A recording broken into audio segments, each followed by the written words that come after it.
बिस्मिल्लाहिर्रहमानिर्रहीम। अस्सलामु अलैकुम।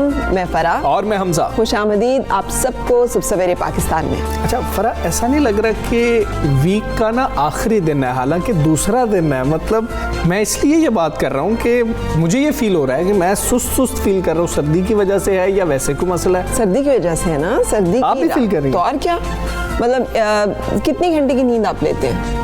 कोई खास वो नहीं है कि इतने की जितने की मैं ले सकूँ उतने के लेता हूँ। वैसे 6-7 घंटे मैं सो लेता हूँ। 6-7 घंटे कम है, कम से कम 8 घंटे की नींद होनी चाहिए। और आजकल सर्दियों में तो 9 घंटे की नींद भी बहुत मजे की लगती है। लेकिन उठने को दिल नहीं करता। आपको भी मालूम होगा, जब स्कूल जाना होता था तो सबसे मुश्किल दिन कौन से होते थे? सर्दियों के, जब आपको सुबह सुबह ऐसे लगता है जैसे आप पे जुल्म हो रहा है। लेकिन संडे को सुबह 7 बजे आंख खुद ही खुल जाती थी। उस दिन किसी को उठाना नहीं पड़ता था। संडे को हम सुबह सुबह उठ जाते थे। हम बहुत खुश नसीब है, पता है आपको, कि अगर हमें नींद आती है तो हम सो सकते हैं। अगर हमें सुस्ती महसूस होती है तो हम सुस्त हो सकते हैं। अगर हमारा दिल चाहता है तो हम उसको रिलैक्स मतलब फील कर सकते हैं। जिन लोगों को नींद नहीं आती, कभी उनसे पूछें कि खुदा ना खास्ता ये जिंदगी की कितनी बड़ी टेंशन और कितनी बड़ी मुसीबत है कि आपकी सारी रात जागती रहे। वो गालिब का शेर नहीं है, कौन सा? नींद क्यों रात भर नहीं मौत का एक दिन मुअय्यन है, नींद क्यों रात भर नहीं आती। तो ये देखें, आपको अगर सुस्ती हो रही है तो अपनी नींद पूरी कीजिए। और 8 से 9 घंटे अगर आप सो सकते हैं तो ज़रूर सोएं, ताकि सर्दियों के अंदर एक्टिव होना भी बहुत ज़रूरी होता है। हम तो सर्दियों में ना आधी सर्दियाँ हमारी सुस्ती में गुजर जाती हैं। हाइबरनेशन पीरियड हम सब हाइबरनेट कर रहे होते हैं उस वक्त आराम। और फिर जब सर्दियाँ गुजरती हैं और ऊपर से वो गरम गरम कपड़े उतरते हैं तो पता चलता है ओहो हम भी कहाँ से कहाँ पहुँच गए हुए हैं। सो थोड़ा बहुत अपने आप को ये जो गर्म चीज़ें खाना, ज़्यादा हलवे, ज़्यादा जो है कढ़ाइयाँ, ज़्यादा गर्म चीज़ें खाने का शौक, ज़्यादा सब कुछ ज़्यादा खाने वाला इधर आप कर दें, ज़्यादा खाना और फिर उसके बाद ज़्यादा आराम करना और उसके बाद फिर जो है हम उसका नतीजा भुगतते हैं गर्मियों में जाके। चलें अब आप लोग भी एक्टिव हो जाए, हम लोग भी एक्टिव है। टॉप स्टोरीज की जानिब चल रहे हैं। मुल्तान जलसे में अपोजिशन का ताकतवर सियासी शो। मरियम नवाज कहती हैं अवाम इमरान खान का लॉकडाउन करने वाले हैं। मौलाना फजल रहमान का मुल्तान में तशद्दुद के खिलाफ जुमा, हफ्ता और इतवार को मुल्क गिर एहतजाज का ऐलान। बेनज़ीर की साहबजादी आसफा भुट्टो ने मुख्तसर खिताब में कहा मुल्क को सिलेक्टेड से बचाएंगे। भुट्टो का मिशन और बेनज़ीर का ख्वाब पूरा करेंगे।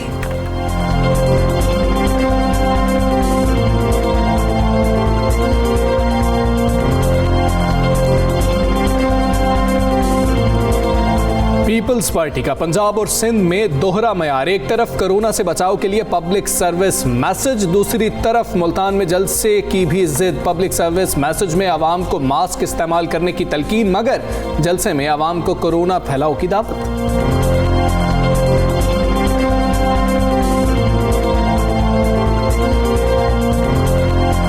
आज शो में आपको बताएंगे कि कसूर में मिलने वाली काला रहू मछली में ऐसी क्या खास बात है कि शहरी एक रोज में 500 मन से ज्यादा ये सौगात चट कर जाते हैं।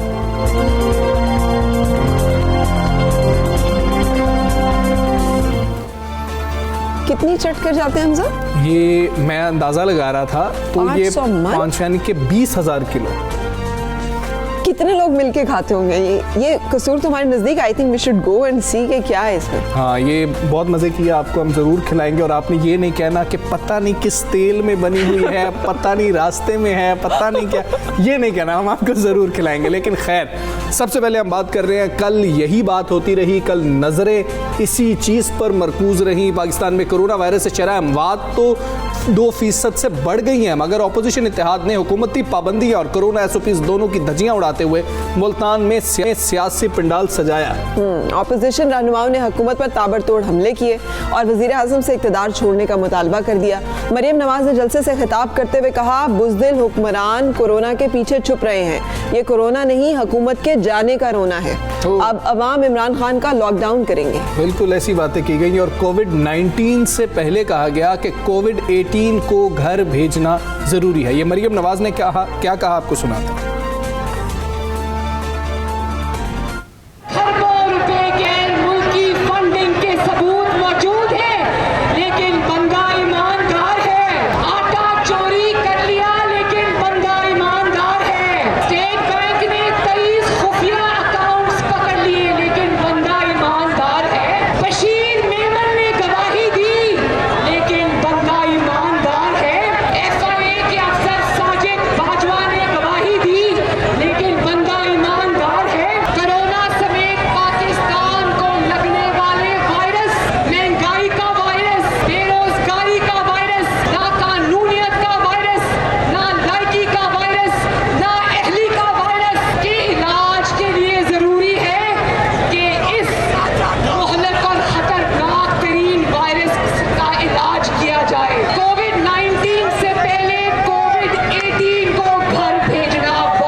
मौलाना फजलुर रहमान साहब ने भी खिताब किया और उन्होंने मुल्तान में तशद्दुद के खिलाफ जुमे, हफ्ते और इतवार को मुल्की एहतजाज करने का ऐलान किया। उन्होंने कहा कि लाहौर का जलसा हुक्मरानों के ताबूत में आखिरी कील साबिका। तुमने बेरोजगारी मुसल्लत की, तुमने लोगों को बेघर किया, तुमने लोगों को खुदकुशियों पे मजबूर किया, तुमने लोगों के घर उछाड़े। जुमे के रोज और हफ्ते के रोज पूरे पाकिस्तान के तमाम अजला में एहतजाज किया जाएगा। 13 दिसंबर को लाहौर में टाकरा होगा। लाहौर में अब हम मिलेंगे, आखिरी कील साबित होगा इनके लिए।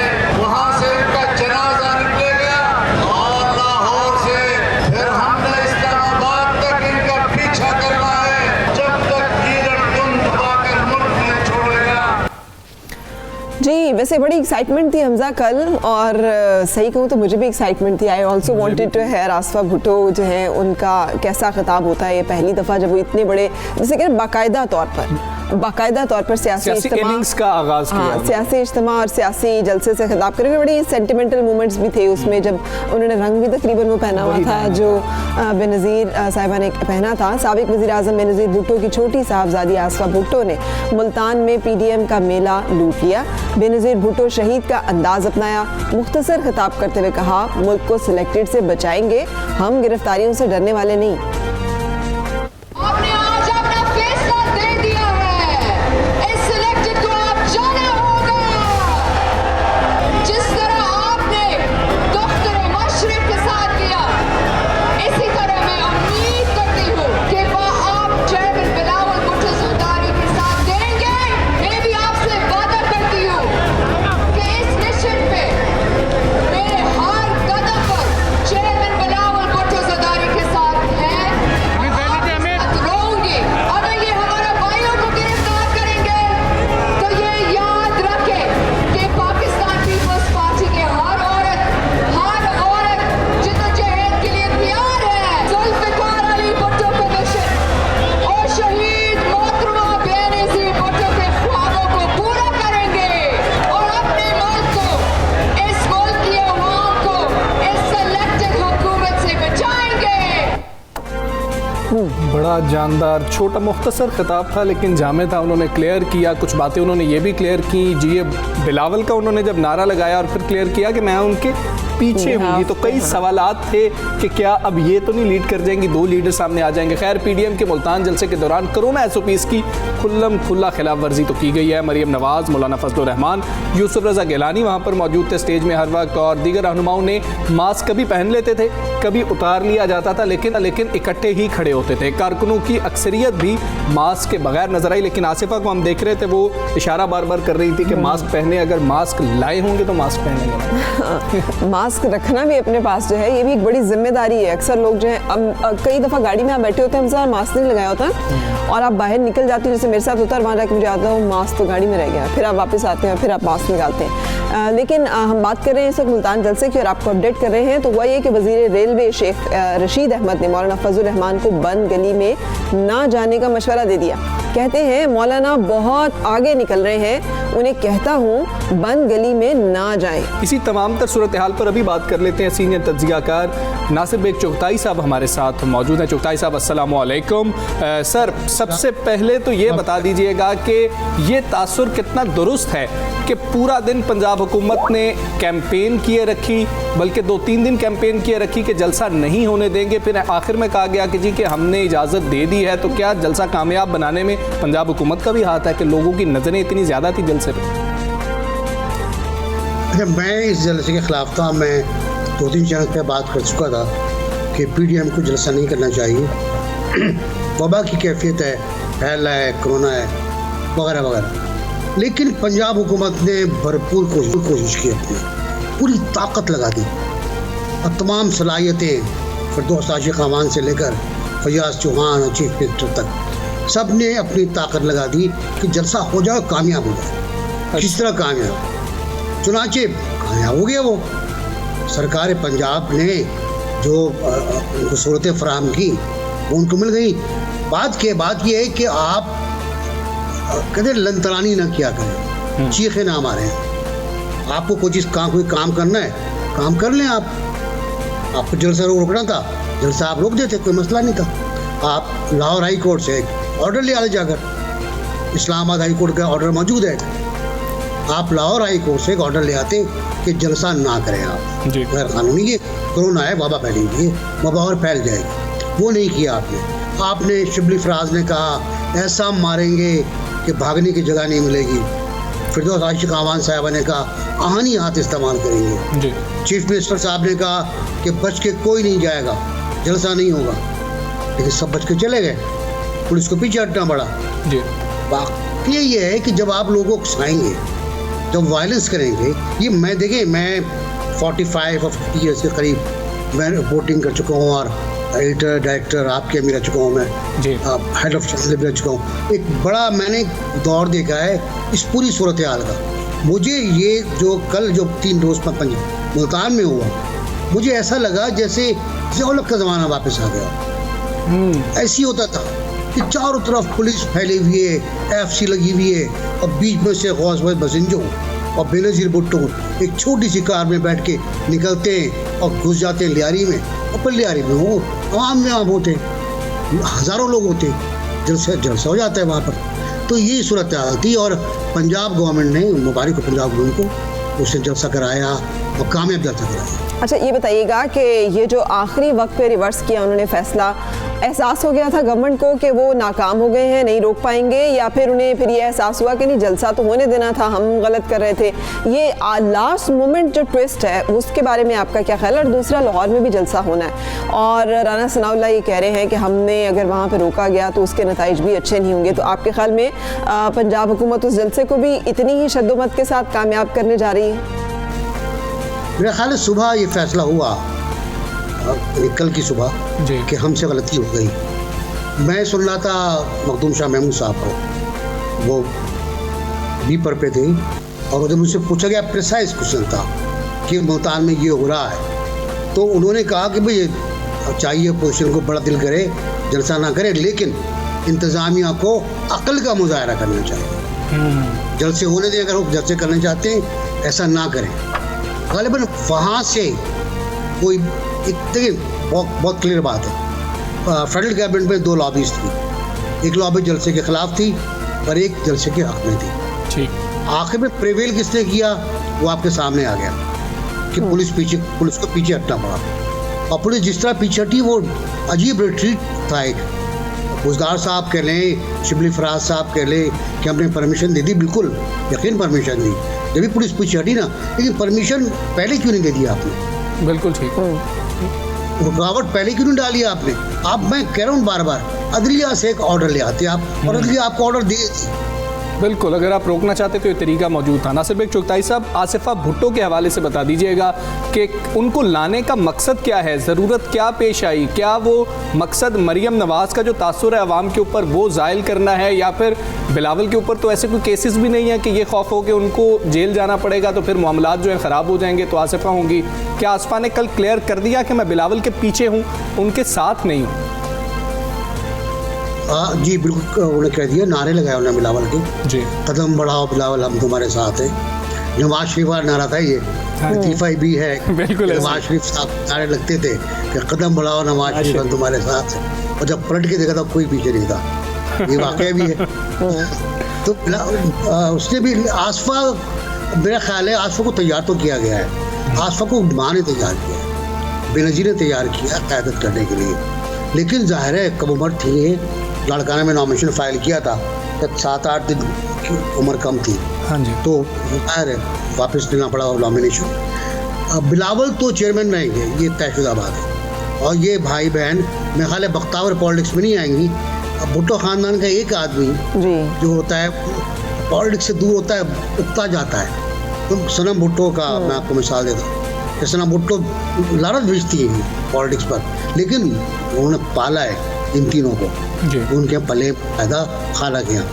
तो ऐसी मेरा ख्याल है बख्तावर का करेक्टर यही होगा कि वो दूर बैठ कर सपोर्ट करेंगी और गिरफ्तारी होंगी तो उनके बच्चे देख लेंगे वो। लेकिन आसफा मेरा ख्याल है कदम मिला के चले बिलावल से, ठीक है, और ये प्लान बेनज़ीर भुट्टो का था, और मेरे बाप ने भी रूम किया है बिल्कुल जी। तो कभी तकरीर सुने आप बेनज़ीर भुट्टो की जी और उसके बाद आंखें बंद करके आंसू की तकरीर सुने, जी आगे बंद कर लीजिए तो आपको लगेगा बेनज़ीर बोल रहे हैं। बिल्कुल। अच्छा ये भी फरमाइएगा, अच्छी उर्दू। हाँ जी, उर्दू बिल्कुल आप दुरुस्त फरमा रहे हैं, उर्दू बड़ी बेहतरीन थी। अच्छा ये भी फरमाइएगा, ये इस पे भी आते हैं मज़ीद, लेकिन ये मौलाना फजल रहमान को कह रहे हैं शेख रशीद के बंद गली में ना जाइए, और कौन सी बंद गली में ना जाने का मशवरा दे रहे हैं, एंड व्हाट नेक्स्ट, यानी इसका आगे, इस तंबीह के आगे क्या है, और क्या मौलाना फजल रहमान वाकई किसी बंद गली में जा रहे हैं, जा चुके हैं, और आपको क्या लग रहा है अज़ाइम से, और क्या लग रहा है नताइज आप क्या देख सकते हैं? जॉन एलिया का शेर है जी दुश्मनी जम के करो लेकिन ये गुंजाइश रहे, जब कभी हम दोस्त हों तो शर्मिंदगी हमको ना हो। वाह, दुश्मनी डट के करो, बाकी डट के करो, लेकिन उसके कुछ रूल्स होते हैं, कुछ उसके ज़ाब्ते होते हैं, रेड लाइंस होती हैं, ग्रीन लाइंस होती हैं, रो लाइंस होती हैं। हुकूमत खुद बंद गली में चली गई थी मुल्तान की बात है, और उस बंद गली से निकलने के लिए उसको दीवार तोड़ना पड़ी, पीछे वाली दीवार। तो बंद गली में जो भी जाएगा फंस जाएगा, वो अपोजिशन हो। देखिए अपोजिशन ने अगर अपना ये टेम्पो तोड़ा तो वो बंद गली में चली जाएगी, अब वो टेम्पो ये बरकरार रखना चाहेंगे। फजल रहमान साहब ने जो वजह बयान की इस जलसा होने की, वही थी हमने डंडा उठाया था। ये गलत बात है, डंडा वंडा एक स्टेट नहीं भागती, स्टेट भागती है आवाम की ताकत से। मैं आपको जो मिसालें, हमारे यहाँ जो एक रिवायत है हमारे यहाँ, वो है कि हम कव्वाली और नात की महफिल वो लॉन पे करते हैं, तो खुले मैदान में करते हैं। हम क्या आवाज़ खुली होती है, कव्वाल को जोश में गाता है कव्वाल, और जिनको हाल वाल आता है वो भी आता है। हम बंद ऑडिटोरियम में नहीं करते जी। चीफ मिनिस्टर पंजाब ने पूरा हफ्ता ये बहुत मुक़द्दस मौक़े ऑडिटोरियम में गुजारे, तो बगैर मास्क के, बगैर मास्क। गिलगित बल्तिस्तान चले जाएं आप, चले छोड़ें। अब ये जो गुरु नानक साहब का जन्मदिन था, हाँ जी, वो देखा होगा आपने, फुटेज आपने भी चलाई और लोगों ने चलाई, कैसे गठे हुए बैठे हैं लोग, किस तरह बैठे हैं लोग कि मतलब सांस से सांस मिल रही है। तो ये इक़दामात हुकूमत के करने के, बिल्कुल ठीक है, ये इक़दामात हुकूमत के करने के हैं। सीनियर तजज़ियाकार नासिर बेग चुगताई साहब हमारे साथ मौजूद थे। सर बहुत शुभ सवेरे पाकिस्तान से बात कर रहे थे, और वो यही बात कर रहे थे कि सही रेफरेंसेस दिए जितने उन्होंने गैदरिंग्स के दिए कि सब कुछ होता रहा है, और हुकूमत आवाम को देखकर ही पीछे हटती है। सुबह सवेरे पाकिस्तान, सुबह सवेरे पाकिस्तान। अब हम अपनी एक और सूबाई हुकूमत के दोहरे मयार की बात करते हैं कि पीपल्स पार्टी का पंजाब और सिंध में दोहरा मयार है। एक तरफ कोरोना से बचाव के लिए पब्लिक सर्विस मैसेज, दूसरी तरफ मुल्तान में जलसे की जिद की, जलसा किया भी। ये भी मुझे लग रहा है जैसे चुगताई साहब कह रहे थे ना कि दो ग्रुप्स हैं। एक ग्रुप वो है जो कि मतलब है कि लोगों को कवर करता है, अच्छी अच्छी बातें करता है, अच्छे अच्छे काम करता है, वो जो लिप सर्विस होती है या पब्लिक सर्विस होती है वो कर रहे होते हैं। एक वो होते हैं जो डूअर्स होते हैं, जिन्होंने वो करना होता है जो करना होता है। सो इस तरह की हमें कोई एक अप्रोच लग रही है। लेकिन बहरहाल ये मज़ाक़ खेज़ बात है कि कल के न्यूज़पेपर्स में बड़ा पब्लिक सर्विस मैसेज जो है, जिसमें आवाम को मास्क इस्तेमाल करने की तलकीन की गई। उन्हें बताया गया कि सिवाय मेडिकल के जो आपकी ज़रूरियात हैं, इमरजेंसीज़ हैं, सिवाय बहुत ज़्यादा जो इमरजेंसी है, बाहर ना निकले। ये वही सिंध हुकूमत है जिसने कारोबार पे पाबंदी लगा दी थी, जो 6 बजे दुकानें बंद करवा रहे थे। ताजरों ने रो पीट कर जो है वो फिर 8 बजे तक का टाइम जो है वो करवाया है। ये वही सिंध हुकूमत है जो कि कह रही है कि मतलब अब आप आए सब लोग गैदरिंग्स में। बिल्कुल ऐसी है, वही पीपल्स पार्टी के लोग हैं जिन्होंने कल यौम तासीस मनाया है। वो जलसा जो होस्ट कर रही थी वो पीपल्स पार्टी थी। एक रिपोर्ट हमने तैयार की, आपको वो दिखा। पीपल्स पार्टी का दोहरा मयार, एक तरफ कोरोना से बचाव के लिए पब्लिक सर्विस मैसेज और दूसरी तरफ जलसे की जिद। पब्लिक सर्विस मैसेज में आवाम को मास्क इस्तेमाल करने की तलकीन, मगर जलसे में आवाम को कोरोना फैलाव की दावत दी गई। अखबारी इश्तिहार में आवाम से समाजी फासला इख्तियार करने पर जोर, मगर जलसे में SOPs की धज्जियां उड़ाने का मिशन। पेशावर जलसे से कोरोना की शरह बढ़ी। अब मुल्तान में अवामी इज्तिमा से पाकिस्तान में कोरोना मजीद खौफनाक हो सकता है। इस तहरीक का वाहिद मकसद है वो ये है कि अबू के ऊपर केस खत्म हो। अब वो केस खत्म करने के लिए वो किसी हद तक भी जाने को तैयार है। और इस वक्त दो चेहरे हैं सिंध हुकूमत के। वो सिंध के एक सरकारी चेहरा है जो कह रहा है कि SOPs फॉलो करे और उनको अच्छी तरह पता है कि इस वक्त कोरोना की वजह से लोगों की जिंदगियों को खतरा है। दूसरा जो है वो इसका सियासी एक पहलू है, वो सियासत में जो है वो घुसे हुए हैं, उनको लोगों की जिंदगी की कोई परवाह नहीं है। ये पंजाब से तो जाहिर है लोग इनके साथ नहीं है, इनको रिजेक्ट कर चुके हैं। एक तरफ आप अपने पर्सनल शादियों पे उस पे लोगों पे आप SOPs लागू करते हैं और यहाँ पर आप अवाम की आपको कोई फिक्र नहीं है। पेशावर जलसे के बाद वहाँ के केसेस तेजी से ऊपर गए। मुल्तान में ये सूरत हाल है कि 18% पे तो पॉजिटिव रेट चल रहा है अभी और अस्पतालों में कुछ 75% अस्पताल जो हैं वो ऑक्यूपाई हो चुके हैं। एक तरफ तो ये कोविड की वजह से ना खुशी में शरीक कर रहे हैं लोगों को ना गमी में, और दूसरी तरफ से ये जलसे करना चाहते हैं। पर्पस ये है कि कोरोना फैले, अमवात हों, लॉलेसनेस हो, घबराहट हो, परेशानी हो आवाम में, ताकि हुकूमत पर प्रेशर पड़े और उस प्रेशर में हमें NRO मिले। लेकिन आगे अब इमरान खान खड़े हैं, वो इनको NRO नहीं देंगे, ना दे रहे हैं ना देंगे। पीपल्स पार्टी इससे कबल कोरोना से बचाव के लिए मुकम्मल लॉकडाउन की हिमायत करती रही, ताहम अब हुकूमत की अपीलों के बावजूद जलसे से पीछे हटने को तैयार नजर नहीं आती। सुबह सवेरे पाकिस्तान, सुबह सवेरे पाकिस्तान।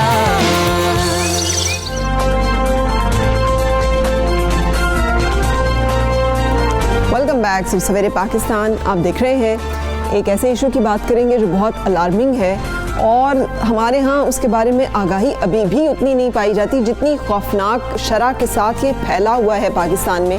पूरी दुनिया का ये मसला है ब्रेस्ट कैंसर की हम बात कर रहे हैं, जो दुनिया भर की ख़वातीन में पाए जाने वाला सबसे आम कैंसर है।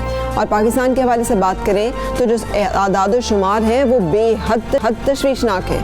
यानी पाकिस्तान में हर साल 90,000 के करीब नए केसेस की तशखीस होती है। ये बहुत बड़ा नंबर है। हर साल 90,000 ये नए केसेस होते हैं और ये तशखीस होती है और जिनमें से 40,000 खवातीन मौत के मुंह में चली जाती हैं। ये उससे भी खौफनाक बात है और उससे खौफनाक बात यह है कि हम घबराते रहते हैं, शर्माते रहते हैं, हम बात नहीं करना चाहते इसके ऊपर। खवातीन को पता ही नहीं चलता और जब ये डायग्नोज होता है उस वक्त इसका इलाज नहीं हो सकता। और यही वजह है कि 40,000 खवातीन इसकी वजह से मौत के मुंह में चली जाती हैं। ये काबिल इलाज है, इससे निजात भी पाई जा सकती है। लेकिन अगर इसे जब बर वक्त तशखीस कर लिया जाए, अगर इसे जल्द आइडेंटिफाई कर लिया जाए और इलाज के लिए हॉस्पिटल पहुंच जाया जाए, हमारे यहाँ बदकिस्मती से टैबू इसे समझा जाता है। खवातीन को अगर अव्वल तो पता नहीं चलता और अगर पता चल जाता है तो भी वो शर्माती हैं, हिचकिचाती हैं, घबराती हैं, डरती हैं और जब तक वो ये तमाम मराहिल अबूर करके अस्पताल पहुँचती है तो बहुत देर हो चुकी होती है। फरा, मुझे लगता है कि इस मामले के अंदर ना खवातीन से ज़्यादा इसकी कैंपेन होनी चाहिए मर्द हज़रात के लिए, क्योंकि पाकिस्तान के अंदर आप देखें तो जैसा हमारा मुआशरा है, खवातीन को हॉस्पिटल जाने के लिए भी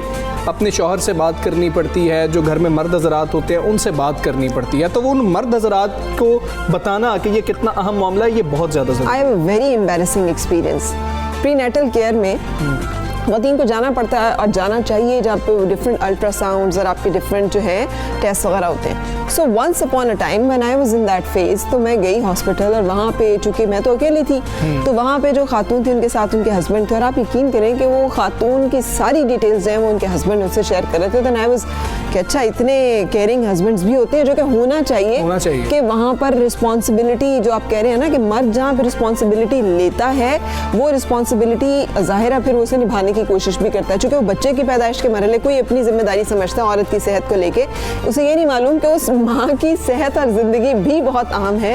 अगर वो सेहतमंद होगी तो ही एक सेहतमंद औलाद जो है उसको जन्म दे सकेगी और परवान। और अगर हम मुख्तलिफ जो रिसर्चेज हैं उनकी बात करें तो ये कहा जा सकता है कि हर 9 में से एक खातून इस मर्ज़ का शिकार हो सकती है और यकीनन ये हम सब के लिए लम्हा फ़िक्रिया है। मुहक्किकीन ये भी कहते हैं कि पहली स्टेज पर मरीज़ा के तंदुरुस्त होने के इम्कानात बहुत रोशन होते हैं, मगर जब बीमारी की शिद्दत चौथे यानी आखिरी मरहले में दाखिल हो जाए तो फिर जान बचाना मुश्किल हो जाता है। एक तो जिस बात से आप डरते रहते हैं ना, आपका खर्चा भी उस वक्त सबसे ज़्यादा होता है। और दूसरी एक चीज़ है ना, एक इन्फॉर्मेशन आपने सुना होगा, हम हॉलीवुड की अगर बात करें, एंजेलिना जूली एक बहुत बड़ी स्टार हैं कि उन्होंने एक सर्जरी करवा ली थी, और वो सर्जरी इसलिए करवाई थी कि उन्होंने आइडेंटिफाई, अपने जो टेस्ट करवाए थे उसमें आइडेंटिफाई हुई कुछ ऐसी जीन्स जो ट्रिगर कर सकती हैं किसी न किसी स्टेज पर जाकर ब्रेस्ट कैंसर को, और उन्होंने वो सर्जरी ही करवा ली ताकि वो इस मामले से जैसे कहना मुकम्मल निजात हासिल कर सकें। सो जो लोग इस मामले को डील करते हैं वैसे हेड्स ऑन डील करते हैं, हमारी इतना डरते नहीं रहते कि फिर मौत का शिकार नहीं हो जाते। फिर इतनी काबिल तर्स सिचुएशन होती है बाज़ औक़ात हमज़ा कि आप मरना नहीं चाह रहे होते उस स्टेज पे और आपके सामने मौत जो है वो आके खड़ी हो जाती है क्योंकि आपने उस मसले को पसे पुश डाला होता है, नज़रअंदाज किया जाता है, हुआ आता है। हम इस हवाले से बातचीत भी करेंगे, इन्फॉर्मेशन आप तक पहुँचाएंगे। डाउ मेडिकल कॉलेज कराची के assistant professor doctor Uzma Hamid साहिबा हमारे साथ हैं। गुड मॉर्निंग उज़मा हमीद साहिबा, थैंक यू फॉर ज्वाइनिंग। फरमाइएगा, पाकिस्तान में ब्रेस्ट कैंसर से हर साल 40,000 मौत हो रही हैं, ये बहुत ख़तरनाक आदाद-ओ-शुमार है। आपके ख्याल में मसला क्या है? हम जानते नहीं हैं इस बीमारी के लिए बारे में, या फिर हम इसको तशख़ीस नहीं करने की हमारे पास सहूलियात हैं, या फिर हम इसका इलाज नहीं कर पाते हैं? क्या वजह है जिसकी वजह से हम आज बेबस फील करते हैं कि ये फैल रहा है? अस्सलाम वालेकुम फ़रा, कैसी हैं आप हमज़ा एंड फ़रा, आप कैसे हैं आप दोनों? शुक्रिया। अल्हम्दुलिल्लाह। अच्छा जी, बहुत अच्छा टॉपिक है। देखिए फ़रा, अगर हम पाकिस्तान की बात करें, आपने इस चीज़ को कोट भी किया कि पाकिस्तान के अंदर हर 9 में से एक औरत जो है वो ब्रेस्ट कैंसर का शिकार होती है। इसकी सबसे अहम वजह ये है कि हमारे पास आगाही की कमी है। हमारी ज़्यादातर आबादी जो है वो गांव में या देहात में रहती है जहाँ पे औरतों की डॉक्टर तक रसाई बहुत मुश्किल है। इसके अलावा हमारे पास जो स्क्रीनिंग प्रोग्राम है, जो कि सबसे ज़्यादा इम्पॉर्टेंट चीज़ है, जो उसका टेस्ट होता है वो होता है मेमोग्राम। उसका एक तो एक्सपेंसिव है, दूसरा उसकी सहूलियात नहीं है, जो ऐसे सेंटर्स नहीं है जहाँ पे ये स्क्रीनिंग कराया जा सके। इसके अलावा औरतों के अंदर एक डर होता है, एक फाइनेंशियल इश्यूज होते हैं, या मर्दों की सपोर्ट। बड़ी अच्छी इन्होंने बात की थी कि मर्द जब तक औरत को सपोर्ट नहीं करेंगे वो अपनी कोई भी बीमारी खुल के अपने भाई के साथ, अपने बाप के साथ या अपने शौहर के साथ डिस्कस नहीं करेगी। वो किस तरीके से जो है वो इस बीमारी को डॉक्टर तक उसकी रसाई करे, या उसको ये डर होता है कि मैंने अपनी मियाँ से ये डिस्कस किया तो वो मुझे छोड़ ना दे या वो दूसरी शादी ना कर ले। मतलब ये सपोर्ट सिस्टम बहुत ज़रूरी है। जब तक सपोर्ट नहीं होगी हमारी औरतों को के अंदर जो है वो डर ख़त्म नहीं कर सकते, और ये मिलके हमने सबने सपोर्ट सिस्टम को स्ट्रॉन्ग बनाना है। दूसरा ये हमारी गवर्नमेंट को चाहिए कि हमने जो ब्रेस्ट कैंसर का आगाही का महीना है वो सिर्फ अक्टूबर तक महदूद कर दिया है। हमने सिर्फ अक्टूबर तक महदूद नहीं करना, हमने हर महीने, हर 15 दिन के बाद इस तरह की कैंपिंग करें, खासकर ऐसे इलाकों में जहाँ पे औरतें जो हैं उनको कोई आगाही नहीं होती। सिर्फ हम उसको एक महीने तक मखसूस ना करें, हम हर महीने, हर 15-10 दिन के बाद ऐसी प्रोग्राम्स करें जहाँ पे हम औरतों को जाके, खासकर ऐसे इलाकों में जाके उनको हम आगाही दें, इनको बताएं कि हमें किस तरीके से जो है वो इसको डिटेक्ट करना चाहिए, किस तरह से इसको हमने इसका मुआयना करना चाहिए, किस तरीके से हम इसको डॉक्टर को किस कब उसको अप्रोच करें। बिल्कुल ठीक। डॉक्टर साहिबा, एक अहम मसला कि पाकिस्तान के अंदर ख़ास तौर पे मैं अगर अपनी बात भी करूं या किसी की भी बात करूं तो हमें कोई तकलीफ पहुंच रही हो, हम सिर्फ उस वक्त जाकर डॉक्टर को दिखाने की कोशिश करते हैं या सोचते हैं कि हमें कोई मसला हो सकता है। मैं जब भी ब्रेस्ट कैंसर के हवाले से सुनता हूँ या पढ़ता हूँ, मैं यही देखता हूँ कि ऐसा होता है कि आपको तकलीफ ही नहीं हो रही होती है। तो ये एक बहुत मुश्किल मरहला नहीं है कि आपको तकलीफ नहीं है, आपको कैसे मालूम हो जाए कि ये मसला आपको दरपेश है, आप बीमारी में मुब्तला हो चुके हैं?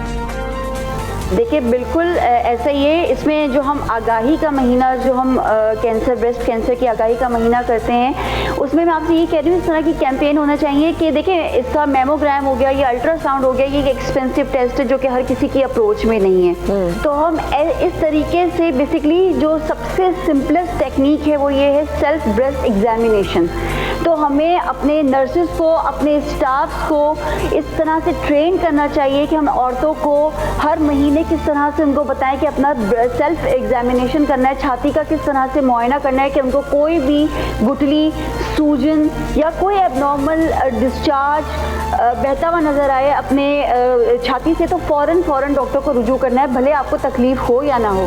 तो इसका सबसे सिंपल तरीका ये है कि उनको सेल्फ ब्रेस्ट एग्जामिनेशन। बिल्कुल सही डॉक्टर उस्मान, लेकिन तो करना। देखिए वजह से ज़रूरी नहीं बहना, वो तो बाज़ औक़ात बेनाइन भी होती है कि अगर आपने टटोल के देखा और आपको कुछ सख्त महसूस हो रहा है, गुठली महसूस हो रही है, कुछ भी ऐसा महसूस हो रहा है जो पहले नहीं था, तो आप उसको ज़रूर रिपोर्ट करें, उसके बारे में ज़रूर तहकीक करें। लेकिन ये भी बता दीजिएगा ये बढ़ने की वजह क्या है हमारे यहाँ? क्या जीन्स में ज़्यादा आ गया है? क्या खुराक कुछ ऐसी है? क्या कुछ ऐसी अद्वियात हैं जो हम लेते हैं? क्या इसका कोई ताल्लुक जो है वो किसी भी किस्म की मेडिकेशन से है? किस चीज़ से है जिसकी वजह से पाकिस्तान एशिया में सबसे ज़्यादा शरह है अमवात की? इसकी वजूहात क्या है? और एज भी साथ बता दीजिए। हाँ। अच्छा देखिए इसमें बहुत सारे, मैं ये नहीं कहूँगी कि इसकी कोई मखसूस वजह है। बेसिकली हाँ, हम ये कह सकते हैं कुछ रिस्क फैक्टर्स हैं जिनमें होने के चांसेस ज़्यादा हैं, जिसमें जैसे जैसे एक तो जेंडर आ गया कि औरतों के अंदर बनिस्बत आदमियों के होने के चांसेस ज़्यादा होते हैं। इसी तरह से जैसे जैसे एज बढ़ती जाती है उसमें होने के चांस बढ़ जाते हैं। ओबेसिटी, मोटापा, अगर आपका वज़न आपकी हाइट से ज़्यादा है या आपकी उम्र के मुताबिक ज़्यादा है, उन लोगों में होने के चांसेस हैं। पहले किसी को ब्रेस्ट कैंसर हुआ था तो वो उसको दोबारा होने के चांसेस ज़्यादा हैं। इसी तरह से अगर किसी की फैमिली के अंदर रन करता है तो फिर आपके वो रिस्क फैक्टर है कि ज़रूरी नहीं कि अगर फैमिली में रन करता है तो आपको हो, लेकिन रिस्क पे आप आ जाते हैं कि आपको फिर अपनी हर साल, हर 2 साल के बाद स्क्रीनिंग कराना चाहिए ताकि अगर खुदा न खासा ऐसा कुछ हो तो उसको अर्ली स्टेज पे डिटेक्ट कर लें। इसी तरह से जो औरतें हार्मोनल थेरेपी पे रहती हैं उनके अंदर होने के चांसेस ज़्यादा होते हैं। मतलब ये सारे रिस्क फैक्टर्स हैं। या आपकी सेडेंट्री लाइफस्टाइल, कि आपने फिजिकल एक्टिविटी नहीं है, आप बैठे हुए हैं, कोई काम काज, मतलब हम कोई एक्सरसाइज नहीं करते, कोई वॉक नहीं करते, कोई स्पोर्ट्स नहीं खेलते, मतलब सेडेंट्री लाइफस्टाइल भी एक रिस्क फैक्टर है ब्रेस्ट कैंसर के लिए। बिल्कुल सही, बिल्कुल ठीक है डॉक्टर उज़मा, बहुत शुक्रिया आपका वेरी मच। आप हमारे साथ रही और आपने हमें एक अलार्मिंग मसले के बारे में आगाह किया। ज़रूर अपना ख्याल रखिए, ज़रूर एहतियात कीजिए, ज़रूर अपने बारे में आगाह रहिए कि आपको किस किस्म के मसाइल दरपेश हैं। कोई मसला पेश आना हो तो वो आ ही जाता है, लेकिन अगर हम कोशिश करते रहें तो फिर हमें कम से कम ये अफसोस पछतावा नहीं होता कि हमने बर वक्त कुछ किया नहीं। सुबह सवेरे पाकिस्तान, सुबह सवेरे पाकिस्तान। मुझे पता है खाना खाना कुछ खाने की बात कर लेते हैं ना सुबह सुबह। और मैं जितना भी हमजा को घुमा लूं, इससे दूर ले जाऊं, हमजा नहीं जा सकते दूर।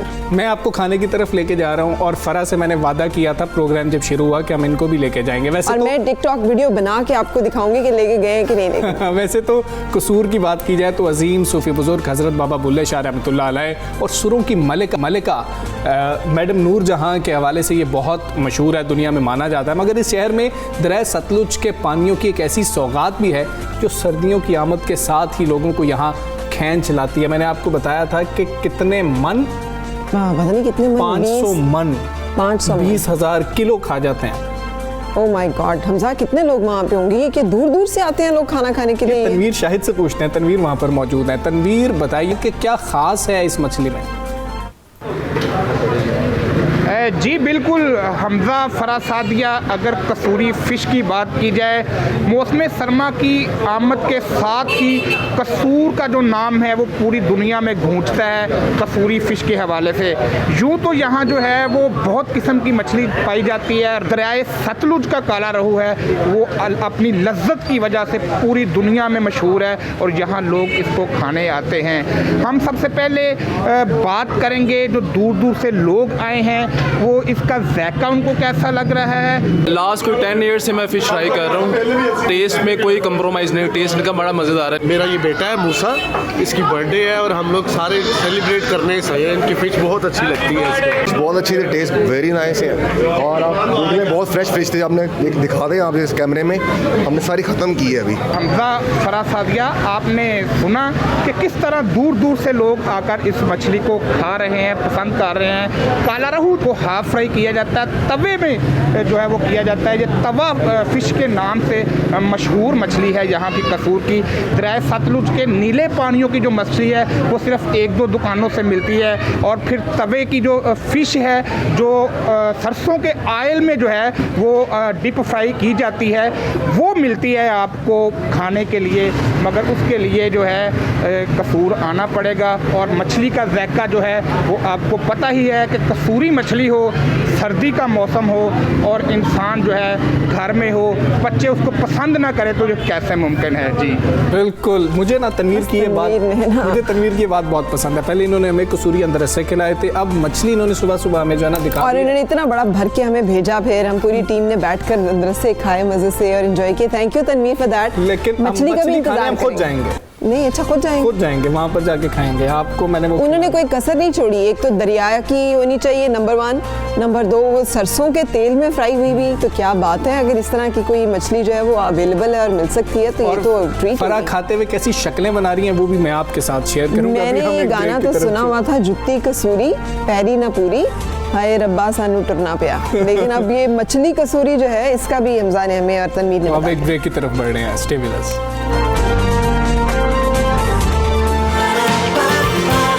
सुबह सवेरे पाकिस्तान, सुबह सवेरे पाकिस्तान।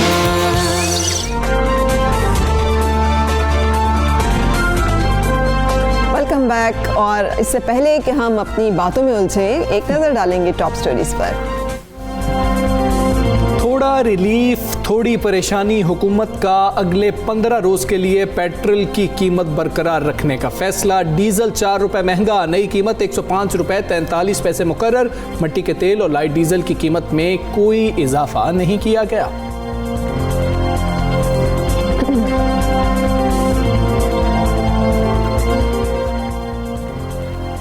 मौसम जरा सा सर्द क्या हुआ, चिकन और अंडों की कीमतें आसमान से बातें करने लगी। कराची में चिकन 400 रुपए फी किलो में फरोख्त होने लगा।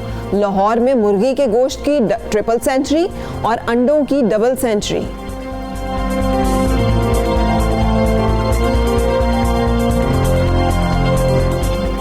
घरेलू नाचसाकियों के बायस वालिदैन की अलहदगी की वजह से मुल्क भर में अनगिनत बच्चे नफ्सियाती मसाइल का शिकार हो रहे हैं। सिर्फ कराची ही में 10 बरसों के दौरान चाइल्ड कस्टडी के केसेस में 110% इजाफा हो चुका है। फैमिली कोर्ट्स में सिर्फ 18 महीनों में बच्चा हवालगी के 10,000 से ज्यादा केसेस दाखिल किए जा चुके हैं।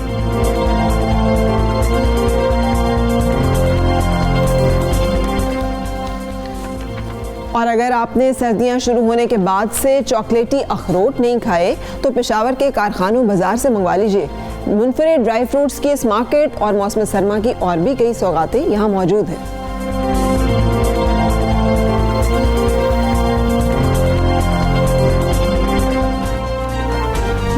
अब फर्क होता ना कि आपने थोड़ी सी खुशी दी और थोड़ा सा साथ दुख भी दे दिया। थोड़ी खुशी थोड़ा गम। हाँ बिल्कुल, थोड़ी खुशी थोड़ा गम, तो ऐसा ही कल हुआ है कुछ। वैसे तो गम ज्यादा, मुझे गम ज्यादा हुआ। पूछो क्यों? हमजा डीजल पे चलती हैं हमारी सारी ये जो बड़ी लोडर गाड़ियाँ, माल बरदार सारी गाड़ियाँ, और फिर उस पे आते हैं अंडे, उस पे आता है चिकन, उस पे आती हैं सब्जियाँ, उस पे आते हैं हर चीज़ दुनिया की, और फिर वो उसकी वजह से महंगाई बढ़ जाती है। सो अगर आपसे 2 रुपए आपको 4 रुपए, ट्रांसपोर्ट भी, हाँ हर चीज़ महंगी हो जाती है ना। लेकिन अगर हमें रिलीफ मिल गया कि हमने अपनी गाड़ी में जो फ्यूल डलवाना है वो उसकी कीमत अभी स्टेबल है, तो भी हमारी जेब से पैसे तो निकलेंगे ही निकलेंगे। ट्रांसपोर्टर्स ऐसा भी करते हैं, अगर कैलकाटा में हुआ है ना पेट्रोल महंगा तो वो यहाँ पर अपने किराए बढ़ा देते हैं। कोई चीज वो सिलेंडर इस्तेमाल कर रहे होंगे, पेट्रोल महंगा हुआ होगा लेकिन वो किराए बढ़ा देंगे। हाँ, ये भी है। आपको नहीं पता कि पेट्रोल महंगा हो गया है। बिल्कुल सही कह रहे हैं आप, बिल्कुल सही कह रहे हैं। हम बड़े स्मार्ट लोग हैं ना, स्मार्टली काम करते हैं। लेकिन इस हवाले से हम बात कर लेते हैं मौशी अमूर के माहिर बरकतुल्लाह लोन से। जैसे आपको मालूम है जो नोटिस जारी किया गया है जिसमें sir good morning, thank you for joining us. फरमाइएगा पेट्रोल की कीमत बरकरार रही है लेकिन डीजल महंगा कर दिया गया है। तो अभी जैसे हम डिस्कस कर रहे थे कि फ़र्क तो अल्टीमेटली हर एक शख्स को पड़ ही जाएगा, क्योंकि सारे ट्रांसपोर्टर्स, तमाम जो आपके लोडर्स हैं वो सब डीजल यूज़ करते हैं। तो इसके जो असरात होंगे महंगाई के, वो उसके बारे में आप क्या कहेंगे कि फैसले आप इस फैसले को कैसा समझते हैं? जी वालेकुम सलाम सबको, गुड मॉर्निंग सबको। पहले ये जानने से पहले कि इस प्राइस के जो हाई स्पीड डीजल के जो 4 रुपये बढ़े हैं उसका आवाम पे क्या इम्पेक्ट आएगा, महंगाई पे क्या इम्पेक्ट आएगा, मैं थोड़ा ब्रीफ कर दूं कि आया कि ये जो 4 रुपये का जो इंक्रीज़ उन्होंने किया है डीजल पे, ये जस्टिफाइड है या नहीं। जी। उसके बाद मैं उसको थोड़ा सा ब्रीफली जो है एक्सप्लेन कर दूं कि इसके महंगाई पे क्या असरात पड़ेंगे। देखें, ये 4 रुपये का जो इंक्रीज़ है, क्योंकि ग्लोबल जो आपका जो क्रूड ऑयल में थोड़ी सी इंक्रीज़ आई है जिसकी वजह से डीजल पे इम्पेक्ट आया है, तो उसकी वजह से इंडिया ने भी अब जो डीजल की प्राइस में 2 रुपये का इजाफा किया है। ठीक है। यानी इंडिया में 2 रुपये का मतलब ये है कि एग्जैक्टली पाकिस्तान में उसके 4 रुपये बनते हैं ऑलमोस्ट। जी। तो उस लिहाज से अगर देखा जाए तो जस्टिफाइड है अगर आप ग्लोबल प्राइसेस डीजल की प्राइस को अगर उन्होंने इसको मैच करने के लिए किया है। लेकिन मैं ये समझता हूँ कि इस वक्त ग्लोबल जो पेट्रोल प्रोडक्ट्स हैं, जिसमें आपका पेट्रोल भी है, डीजल भी है, लाइट स्पीड और हाई स्पीड और आपका केरोसिन ऑयल, सारी चीज़ें जो है पाकिस्तान की जो प्राइसेस हैं वो ऑलरेडी ग्लोबल ऑयल प्राइसेस से करस्पॉन्डिंगली मैच नहीं है, थोड़ी ज़्यादा है। जी।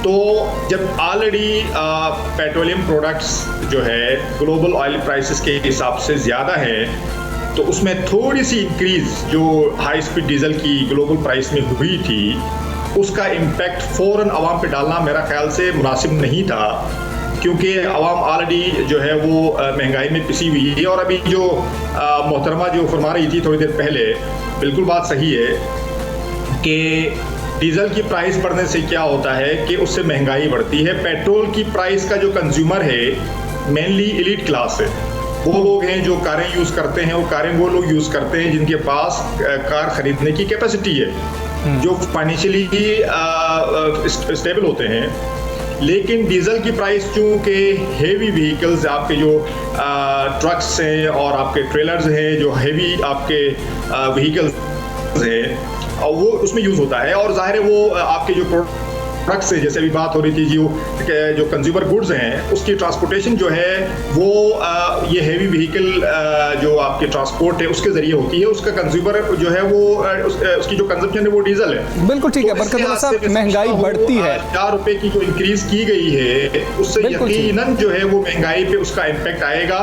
और मैं समझता हूँ बिल्कुल ठीक, महंगाई बढ़ेगी। बरकतुल्लाह साहब, ये फरमा दीजिएगा, आपने भारत का जिक्र किया, भारत में भी पेट्रोलियम लेवी इतनी ही है जितनी पाकिस्तान के अंदर है, और हम लेवी कितनी वसूल कर रहे हैं, हुकूमत वसूल कर रही है, क्या उसमें रिलीफ नहीं दिया जा सकता था आवाम को? नहीं, आप अगर देखें, मैं आपको एक बात बताऊं कि जब आप पेट्रोल प्राइसेस के जो प्राइस का जो उसका ब्रेकअप है, जो कंपोनेंट्स हैं, उसको अगर आप ब्रेक करते हैं तो उसके अंदर लेवीज जो है ना, मेरा ख्याल से मोर देन 50% लेवीज जो है ना एक्चुअल प्राइस से ज़्यादा होती हैं। जी। यानी पूरा अगर आप ब्रेकअप देखें उस पेट्रोल प्राइस, जिस पे सुप्रीम कोर्ट ने भी मुझे याद पड़ रहा है इससे कोई 1.5-2 साल पहले इस पे उन्होंने कोई एक्शन भी लिया था। उन्होंने पूरा गवर्नमेंट से एक एक्सप्लेनेशन मांगी थी कि आप इसकी जो है ना, आप बताएं हमें कि आवाम को ये इतना सारा बर्डन कैसे दिया जा रहा है। यानी पेट्रोल की प्राइस जो है लैंडेड कॉस्ट, यानी जो पाकिस्तान में जब लैंड करता है पेट्रोल, उसकी जो प्राइस बनती है और उसके बाद जो एडिशनल लेवीज लगाई जाती है वो इतनी ज़्यादा है कि मैं समझता हूँ मोर देन 50% होती है। तो ज़ाहिर है बिल्कुल आपकी बात सही है कि गवर्नमेंट उन लेवीज पे थोड़ा सा रिलीफ देकर इस प्राइस को मेंटेन रख सकती थी, अगर थोड़ा सा आवाम का, गरीबों का दर्द रखती। और पाकिस्तान की आवाम जो इस वक्त ऑलरेडी महंगाई में जो है ना वो पिसी हुई है, ख़ासतौर से ये पीटीआई की गवर्नमेंट आने के बाद जो महंगाई की जो एक लहर पूरे पाकिस्तान में 2.5 साल से चल रही है, उसको रिलीफ देने के लिए मैं समझता हूँ इस डीजल प्राइस को इंक्रीज बिल्कुल नहीं करना चाहिए। ठीक है, तो लोन साहब ये भी फरमा दीजिएगा, आपको भी याद होगा, आवाम को भी याद है कि लेवी की प्राइसेस के ऊपर तो पाकिस्तान तहरीक-ए-इंसाफ की हुकूमत सबसे ज़्यादा बात किया करती थी कि ये तो ज़्यादती है, जुल्म है। तो अब जबकि और इसी दौर में सबसे ज़्यादा गिरी खाम तेल की कीमतें दुनिया में, और उसका भी रिलीफ नहीं मिल सका आवाम को, वहाँ पर भी हम तेल ही नहीं मिल रहा था। माफियाज जो है वो कंट्रोल करते हैं मार्केट को। हुकूमतें इतनी बेबस क्यों हो जाती हैं? हुकूमत क्यों रिलीफ नहीं आवाम को दे सकती? जबकि उनकी बातें सुने या उनकी तकरीरें सुने तो लगता है कि इनसे ज़्यादा तो हम दर्द कोई नहीं है, और यही है जो कि अब सारे जहां का दर्द इन्हीं के जिगर में है। लेकिन फिर जब फैसले आते हैं तो उनसे पता चलता है कि नहीं, कहानी कुछ और है। नहीं पीटीआई की अगर आप उसकी बात करती हैं, जब इलेक्शन से पहले वो सिर्फ इन लेवीज की बात नहीं करते थे, वो तो बात करते थे कि पाकिस्तान में एक साल में 10,000 अरब रुपीस की मनी लॉन्ड्रिंग होती है। वो बात करते थे पाकिस्तान में जो इनकम टैक्स की कलेक्शन है वो कोई 10,000 8,000 से 10,000 अरब रुपए की कलेक्शन होती है। यानी और वो पेट्रोल की लेवीज की बात करते थे, वो महंगाई की बात करते थे, वो आवाम को रिलीफ देने की बात करते थे। वो तो सारी की सारी बातें जो है अपने कद से ज़्यादा की थी और झूठ बोला था आवाम से सिर्फ इक़्तिदार में आने के लिए।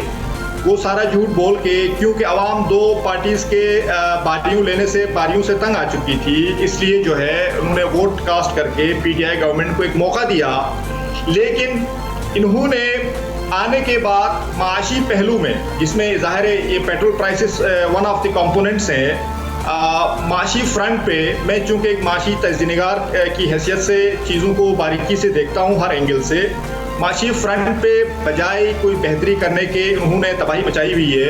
तो उन लेवीज़ के हवाले से बिल्कुल आपकी बात सही है। उन्होंने हमेशा यही कहा था, नून लीग की गवर्नमेंट को ये ताने देते थे कि पेट्रोल की प्राइस जो लैंडेड प्राइस से लैंडेड कॉस्ट जो पड़ती है वो इतनी पड़ती है और इतनी सारी लेवीज डंप करके आवाम को पेट्रोल और उसकी जो डीजल बेचा जाता है।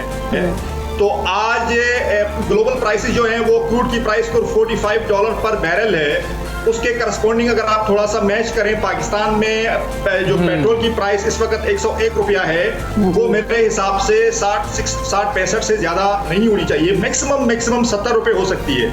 ये जो 30 रुपये 35 रुपये जो एक्स्ट्रा आवाम की जेब से, जो ऑलरेडी आवाम गरीब आवाम जो महंगाई में पिसी हुई ठीक है, इन शॉर्ट आवाम को रिलीफ नहीं मिल रहा है। बरकतुल्लाह लोन साहब, बहुत शुक्रिया आपका। चुप सवेरे पाकिस्तान आप बात कर रहे थे, तो रिलीफ का तो चक्कर ही नहीं है ना, रिलीफ तो नहीं मिल सकता है आवाम को। सुबह सवेरे पाकिस्तान, सुबह सवेरे पाकिस्तान। मौसम जरा सा सर्द क्या हुआ, मुल्क भर में मुर्गी के गोश्त की कीमतों में भी इजाफा हो गया है। ऐसा लगता है जैसे इन कीमतों को पर लग गए।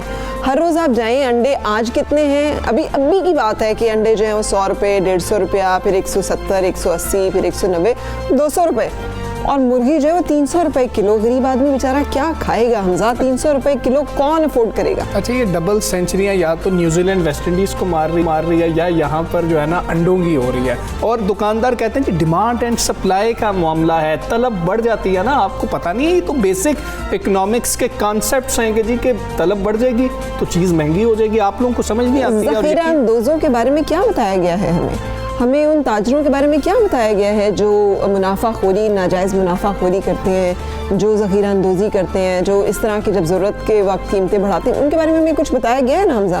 बिल्कुल बताया गया है, लेकिन हम अपने मतलब की चीज़ें सुनते हैं फरा, हमें कोई फ़र्क नहीं पड़ता है। आप कोई भी चीज़ देख लें, आप कराची में चिकन की बात कर ली जाए जो 400 रुपये फ़ी किलो में बेचा जा रहा है, 400 रुपये फ़ी किलो में, हालांकि सरकारी कीमत 214 रुपये फ़ी किलो है। सरकारी कीमत कैसे तय होती है ये तो मुझे बताएं। सरकार को नहीं पता कि 400 रुपये मिल रही है, बिक रही है, या सरकार को नहीं पता कि दुकानदार जो है वो 200 रुपये किलो पे नहीं। ये सरकारी कीमत क्यों होती है? इसलिए कि जब मेरे हाथ में ये पर्चा होगा, मैं प्रेस कॉन्फ्रेंस कर रहा हूँ तो मैं कहूँगा जी कि हमने तो रेट्स रख दिए हैं, वो ये रेट्स हैं, सब खुश हो जाएंगे, लेकिन ऐसा आपको मिलेगा नहीं। तो इम्प्लीमेंट किसने करना होता है? फिर जब लिखा आपने दिया तो फिर इम्प्लीमेंट भी तो आप ही ने करना है। फिर आप क्यों 400 रुपये जो है महंगी 400 रुपये की मुर्गी आवाम तक पहुँचने देते हैं? ये सब बहुत संजीदा सवाल। अच्छा, वैसे ये मेरे से सवाल फरा अगर पूछ रही है ना, तो मेरे पास इस चीज़ का जवाब नहीं है, लेकिन सियासतदानों के पास होता है। अच्छा, वो कहते हैं कि जी कि ज़ख़ीरा अंदोज़ हैं, हम उनके खिलाफ कार्रवाइयाँ कर रहे हैं, फलां हो रहा है, इतनी देर में सर्दियाँ गुजर जाएंगी और कहेंगे देखा हमने जब कार्रवाई की उसके बाद आज चिकन सस्ता नहीं हो गया क्योंकि सर्दियाँ भी खत्म हो गई। भाई चलिए पोल्ट्री एसोसिएशन के रहनुमा से बात करते हैं। मारूफ साहब, thank you for joining us.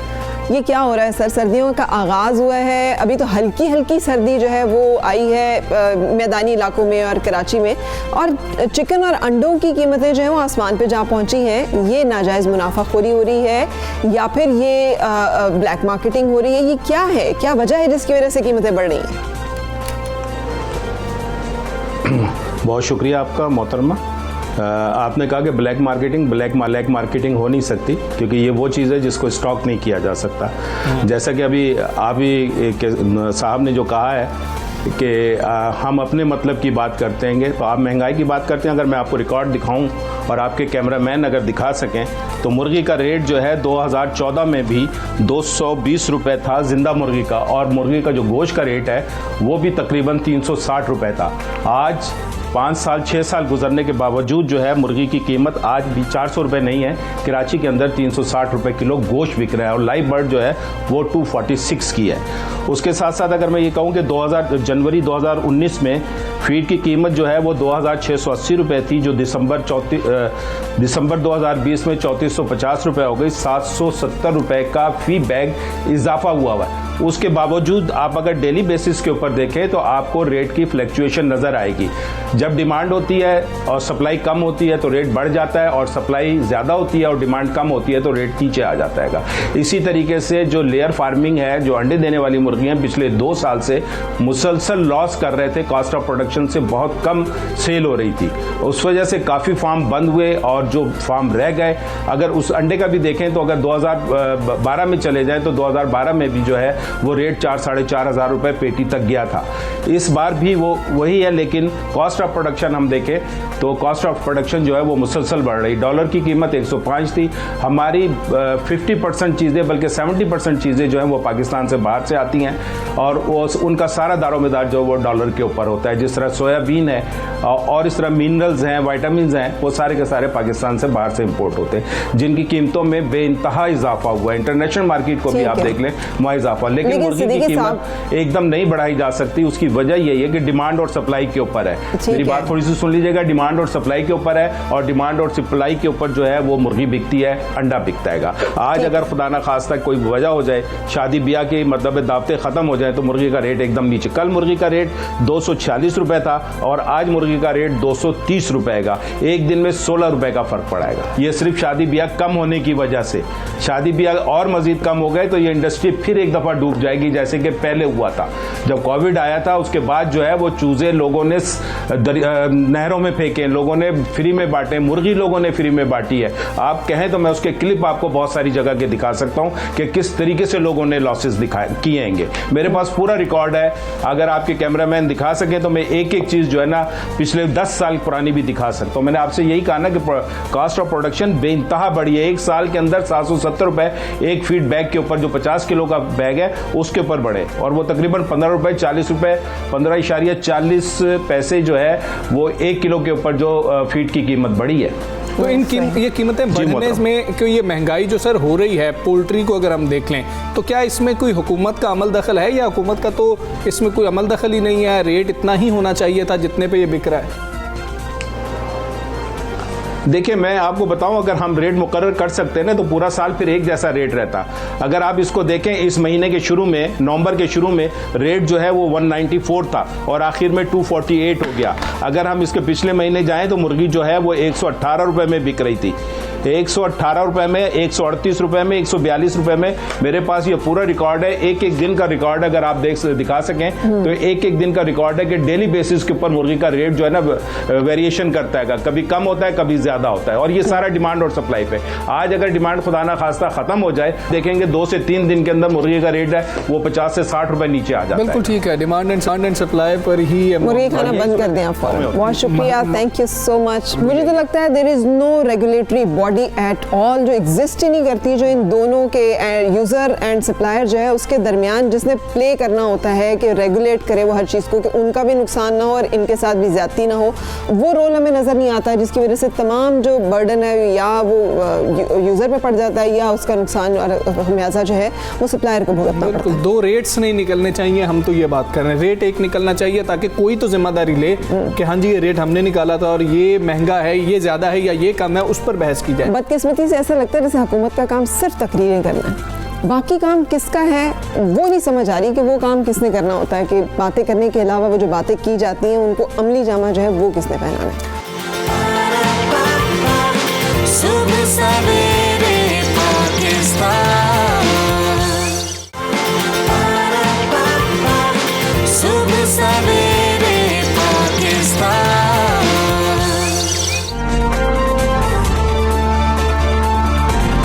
Welcome back, सुबह सवेरे पाकिस्तान आप देख रहे हैं। और अब वो मसला है जो कहानी घर घर की, इसलिए कि बदकिस्मती से वो चीज़ें जिनमें हम प्राइड लेते थे, और वो उसमें सबसे बड़ी बात ये थी कि हमारा फैमिली सिस्टम बड़ा मजबूत, बहुत मजबूत था, हमारी वैल्यू सिस्टम बड़ी मजबूत थी। हमारा घरों में कोई मसला हो जाता था तो बड़े मिल बैठते थे, बैठकर फ़ाहम व तफ़हीम के साथ उसका कोई हल निकाल लेते थे। हमारी पर्या होती थी जिसमें बहुत सारे ऐसे बड़े बड़े मसले जो हैं उनके बड़े आसान हल निकाल लिए जाते थे, बड़े सीधे हल, कोई साइंस नहीं लगाई जाती थी उसमें, बड़ा सीधा मामला होता था। और ये पर्या का जो कॉन्सेप्ट जिन घरों में जिन खानदानों में होता है वो खानदान हमेशा मुस्तहकम रहते हैं, वो खानदान हमेशा मजबूत। बदकिस्मती से सब कुछ खत्म हुआ। वो खानदान रहते हैं, मतलब वरना तो खानदान ही नहीं रहते। वो खानदान रहते हैं जब आप एक दूसरे से जुड़े रहते हैं, एक दूसरे की बात को बर्दाश्त कर लेते हैं। फरा, मैं आपको एक छोटी सी बात यहाँ पे करना चाहूँगा, चाचे तायों की बात बुरी नहीं लगती है। हाँ, जब खानदान आप समझने के, और आपका चूंकि आपका वैल्यू सिस्टम ऐसा होता है ना, आपके अंदर ये जीन्स में ये बात होती है कि अच्छा कोई मसला होगा तो बड़े उसका फैसला करेंगे, और जो वो फैसला करेंगे वो कबूल करना होगा। उसमें इफ एंड बट्स नहीं होता, नहीं ये नहीं, ये तो फिर यूँ नहीं, वो आपको पता है कि ये हतमी फैसला है, ये वो पंचायत है, ये वो बुजुर्ग है जिन्होंने फैसला कर दिया, आपने कबूल करना। हमने कहा ये सब कुछ गलत है, अपनी अपनी जिंदगी है, अपने अपने फैसले हैं, हमारी तो अपनी मर्जियाँ हैं। तो उसका नतीजा क्या निकला है? बच्चे सबसे पहले जो है ना मुकम्मल तबाह हो गया, और सबसे ज़्यादा कॉम्प्रोमाइज़ कौन हो रहे हैं, जिनके बारे में हम सबसे ज़्यादा सोच रहे होते हैं, वो होते हैं बच्चे। हम बात करें घरेलू नाचाकियों की, और जो फैक्ट्स एंड फिगर्स हैं अगर आप कोर्ट्स में जाकर देखें तो इस वक्त जो हम बात करें किसी भी बड़ी से बड़ी डिजीज़ की है, किसी बड़ी से बड़ी वबा की, उससे ज़्यादा ख़तरनाक सूरत हाल है। जितने घर टूट रहे हैं, जितने डिवोर्सेस के केसेस हैं, और हमजा बदतरीन बात उसमें भी है, नान नफ़क़ा की वजह से बहुत सारे केसेस जो हैं वो किए जा रहे हैं, यानी प्रोवाइड नहीं किया जाता औरत को या बच्चों को, जिसकी वजह से मजबूर होकर वो रुख करती है। और दूसरा ये कि गुज़िश्ता 10 वर्षों में चाइल्ड कस्टडी के केसेस में बहुत ज़्यादा इजाफा, 110% इजाफा। ये हम सिर्फ कराची की बात कर रहे हैं, सिर्फ कराची की 110% इजाफा हुआ। और फैमिली कोर्ट्स में 18 माह, जो गुज़श्ता 18 माह है उनकी बात करें तो दौरान तलाक, खुला और बच्चा हवालगी के 15,000 से ज़ायद जो केसेस हैं वो सामने आ चुके हैं। 15,000 से ज़ायद केसेस सिर्फ 18 माह। और सामने स्क्रीन पर आपके सामने मनाजिर हैं जो ये हवालगी के दौरान हो रहा होता है। ये इतना कोई दिल शिकन मामला होता है कि इसको टॉलरेट करना किसी भी इंसान के लिए मुमकिन नहीं है। और मुझे नहीं मालूम कि इतना जुल्म जो है वो हम कैसे कर गुजरते हैं अपने बच्चों के ऊपर और अपनी नस्लों के ऊपर, लेकिन ये हो रहा है। और इसके इम्पैक्ट जो है उन बच्चों के ऊपर बहुत शदीद है जो कि वालिदैन की अलहदगी देखते हैं और उसके बाद फिर वो इस सारे मरहले से गुजरते हैं। और छोटी छोटी बातों पर खुला, अगर हम कानूनी माहिरीन उनसे बात करें तो वो कहते हैं कि ये तो बात ही नहीं थी। मैंने ऐसा देखा फरा, अदालत के अंदर अक्सर जजेस कोशिश भी करते हैं कि बच्चों आप लोग अलहदा जाएं, आप लोग जाके कर लें, आप लोग कोशिश करें, तारीख डाल देते हैं कि किसी तरह से ये मामला ठीक हो जाए, लेकिन वो नहीं हो पा रहा होता। ये क्यों नहीं हो पा रहा होता, इतने केसेस क्यों आ रहे हैं? माहिर कानून और वकास अब्रेज़ खान साहब हमारे साथ मौजूद हैं। बैरिस्टर साहब अस्सलाम वालेकुम, थैंक यू। ये बताइएगा कि ये केसेस बढ़ गए हैं या रिपोर्ट ज़्यादा हो रहे हैं, मसला क्या है, क्या बर्दाश्त खत्म हो गया, केसेस किस नौयत के होते हैं? देखिए हमारी सोसाइटी के अंदर जो खुला जो घरेलू नचाकी के केसेस हैं with the passage of time इनकी तादाद बढ़ती जा रही है। और 2019 की और 2020 की बात की जाए तो हमारी जो लाहौर कोर्ट्स हैं, हमारे डिस्ट्रिक्ट लोअर कोर्ट्स हैं और स्पेशली जो फैमिली कोर्ट्स हैं, इनके अंदर घरेलू नचाकी की वजह से बेशुमार जो ख़ानदानी रिश्ते थे और निकाह के रिश्ते थे वो तलाक की नज़र हुए और बहुत बड़ी तादाद में खुला के केसेस जो हैं वो लाहौर की फैमिली कोर्ट में फाइल हुए, जो कि अगर गुज़िश्ता 2017-2018 की निस्बत देखें तो बहुत ज़्यादा थे। जहाँ तक आपने दूसरी बात की कि एक आर्बिट्रेशन का एक प्रोसेस मिलता था, घर के वडेरे, घर के बड़े बुजुर्ग जो थे वो सुलह सफाई करवा देते थे, अदम बर्दाश्त का कला कमा भी करते थे, समझाते थे, सुलझाते थे। इस हवाले से ना 2016 में हमारे लॉ मिनिस्टर जो ज़ैद हामिद थे उन्होंने पार्लियामेंट ऑफ पाकिस्तान में एक बिल भी टेबल किया और आर्बिट्रेशन के प्रॉपर प्रोसेस को लेजिटिमाइट किया और हमारी ATR कोर्ट्स भी इस्टेब्लिश की, जिनका पर्पज़ ही ये था कि हमारी लीगल प्रोसीडिंग से हटकर भी मियाँ बीवी को इकट्ठा बिठाया जाए, उनको समझाया जाए कि ये जो आपके आपस के मामलात है ये आपकी बच्चों की ज़िंदगी पे, ये सोसाइटी पे, या आपकी फैमिलीज पे कैसे असरअंदाज होते हैं। और काफ़ी हद तक इसमें हमें देखने को ये मिला पहले 2 सालों में काफ़ी हद तक हमारी ATR कोर्ट्स ने बहुत सारे मैटर्स को डिस्पोज ऑफ किया, लेकिन जिस तरह हमारे मुल्क के अंदर दीगर लॉज के अंदर कंसेक्टिव अप्रोच नज़र नहीं आती है, कंसिस्टेंसी नज़र नहीं आती, इसी तरह ये जो हमारा ADR कोर्ट जो 2016 में स्टैब्लिश किए, with the passage of time इनका शराजा भी कुंदो तेज हवाओं में तिनकों की तरह बिखर के रह गया। और वो मामला जो ADR कोर्ट्स में आते थे, लोग ADR कोर्ट्स पे भी इत्मीनान करने से काफी रहे, क्योंकि उसके अंदर भी जुडिशियल इंटरवेंशन इतनी ज्यादा कर दी गई थी और इतनी ज्यादा कम्प्लेक्स प्रोसीडिंग कर दी गई थी कि लोग फिर उससे भी इज्तनाब करने लग पड़े। तो बैरिस्टर वकास साहब, ऐसी एक मसालती काउंसिल भी थी जिसका काम यही था कि वो मसालिहत करवाए और उसके बाद वो सर्टिफिकेट इशू करे। वो सिर्फ ठप्पे लगाने का काम करते हैं। उनके पास अगर आ जाते हैं डिवोर्स के, वो सिर्फ उसे स्टैंप करके दे देते हैं, हाँ जी डिवोर्स हो गई। वो रोल परफॉर्म नहीं, जैसे आप कह रहे हैं आर्बिट्रेशन काउंसिल एग्जिस्ट ही नहीं करती है, ना वो कोर्ट्स एग्जिस्ट करती हैं। इसका मतलब है कि हमारा मुआशरा जो कि इस मामले को बुरा भी समझता है, तलाक को वो एक धब्बा भी समझता है, औरत के ऊपर सिर्फ, सॉरी मर्द के ऊपर नहीं, तो वो ये चाहता भी नहीं है कि मुसालिहत हो जाए। बहुत सारे लोग जो हैं वो इसमें अपना जो किरदार उनका बनता है वो भी नहीं निभा रहे हैं। वो वहाँ गुनाहगार तो हैं ही, लेकिन क्या कानून के मुजरिम नहीं है? फरा, इसके दो एस्पेक्ट्स हैं जो आपने क्वेश्चन किया। एक एस्पेक्ट तो ये है कि बिल्कुल पाकिस्तान के अंदर जो मसालती कौंसिल का स्पेशल जो यूनियन कौंसिल की सतह पे हमारी मसालती कमेटी और मसालती कौंसिल कायम की गई है, उनका काम तो यही है कि ठप्पे लगाना। वो तो ये मदद नहीं करते कि दोनों फरीकैन को मियाँ और बीवी को एक टेबल पे लाएं, निगोसिएशन करें, कंसिलिएशन करें, आर्बिट्रेशन करें और इनके जितने भी कन्फ्लिक्ट्स हैं, कितनी भी कंट्रोवर्सीज हैं, उनको सॉर्ट आउट करें। बेसिक पर्पज तो मसालती कौंसिल का यही था कि उन दोनों की पॉइंट ऑफ कंट्रोवर्सीज को डिसाइड करे और अफहाम तफहीम से उनके मैटर्स को सॉल्व करे। दूसरी चीज इसके अंदर जो बड़ी इंपॉर्टेंट है, जो आपने कहा कि तलाक का धब्बा लग जाता है, मैं जरूर एक चीज आपकी गोशगुजार करना चाहूंगा कि हम इन्हीं कोर्ट्स के अंदर, इन्हीं कचहरी के अंदर बेशुमार ऐसे भी केसेस देखते हैं कि जिनके घर वाले बच्चियों को मजबूर करते हैं कि आप बुला ना लें, लेकिन उसके बाद नतीजा ये निकलता है कि कभी तेजाब उनके मुंह पे फेंक उनका मुंह जला दिया जाता है, कभी पेट्रोल फेंक के आग लगा दी जाती है, कभी किसी की उंगलियां काट दी जाती हैं। इस तरह के अंदर लाहौर में शदारा के अंदर ये बेशुमार केसेस हमने 2018 और 19 में इस तरह के देखे। और इसके अलावा एक दूसरा एलिमेंट भी ये है कि हमारी सोसाइटी के अंदर अदम बर्दाश्त के साथ साथ ये जो रिश्तों के अंदर जब हम रिश्ते करवाने जाते हैं, ये करते हैं, उस वक्त झूठ के पलंदे जो हम नाफिज कर देते हैं दूसरे खानदान के सामने। सही, बिल्कुल बिल्कुल ठीक है। बैरिस्टर वकास, आप हमारे साथ थे, ये अहम था जिसके हवाले से आप हमें बता रहे थे, हमारे साथ अपने जो कानूनी आपकी राय वो शेयर कर रहे थे। बहुत शुक्रिया आपका। और यही वो वजह है जिसकी वजह से लोग जो खानदानी तौर पे लोगों को देखते हैं। ये ना देखिए कि उस खानदान में पैसा कितना है, उस खानदान में गाड़ियाँ कितनी हैं, लड़का क्या करता है, लड़के का बाप क्या करता है। ये ज़रूर देखिए कि उस ख़ानदान में रिश्तों को कैसे मैनेज किया जाता है। क्या कोई किसी तनाज़े की सूरत में वहाँ पर ये पर्या का अदम बर्दाश्त करने का कोई ऐसा निज़ाम मौजूद है? कुछ लोग ऐसे हैं जो ज़िम्मेदार हैं, कुछ लोग ऐसे हैं जो इस हिकमत को समझते हैं कि क्या, और अगर नहीं है वो, तो जितनी भी गाड़ियाँ हैं, जितने भी बंगले हैं, जितने भी बैंक बैलेंस हैं, सब बेकार। अच्छा, अभी तो ये बात है ना फराई कर रही थी, मैं इसके साथ एक चीज़ लिंक करना चाहूँगा। बिल्कुल दुरुस्त बात कर रही हैं।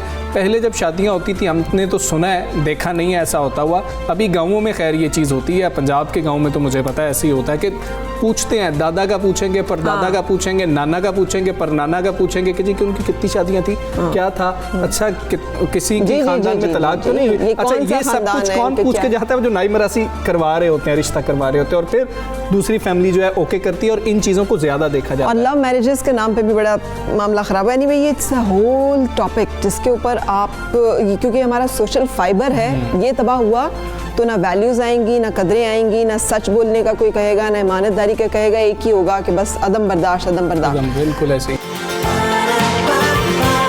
सुबह सवेरे पाकिस्तान,